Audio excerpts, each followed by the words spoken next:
good morning, and blessed Sabbath to you all. You see, yesterday morning I mentioned that leadership often means standing between justice and mercy.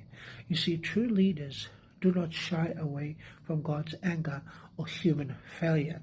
They intercede for the vulnerable, confront wrongdoing, and trust God's mercy can restore even the most broken situation. You see, Moses' example reminds us, stand boldly, act righteously, and plead for mercy, because leadership is not about avoiding conflict. It's about guiding others towards God. You see, friends, today's message is an add-on to yesterday's message, which is titled, Blotted Out for Them. And our key text is found in Exodus chapter 32, 30 to 32. See, I want you to imagine standing before God while he says, step aside and I'll destroy this nation and start again with you. See, most of us would take the deal, but Moses doesn't. You see, instead he prayed. He said, Lord, forgive them or blot me out of your books. You see, friends, that's radical love, and that's the heart of a true intercessor. You see, Moses knew the people had sinned a great sin, a very evil sin, and he didn't excuse it, but he named it. However, he also loved them enough to put himself on the line for them.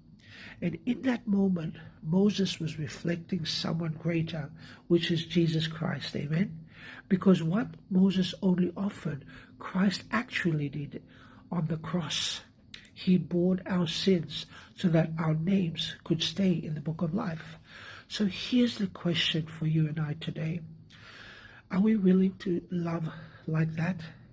To stand in the gap of our families, our church, our communities, praying with tears, living with courage, even sacrificing self for the sake of others? Friends, idolatry, selfishness, and rebellion are still alive today. But so is Christ's call to intercession. You see, friends, the world doesn't just need Christians who avoid sin. It needs Christians who plead for sinners. You see, friends, Moses said, blot me out for them. Jesus said, I'll die for them. So my question for you is this: what will we say? Blessed Sabbath.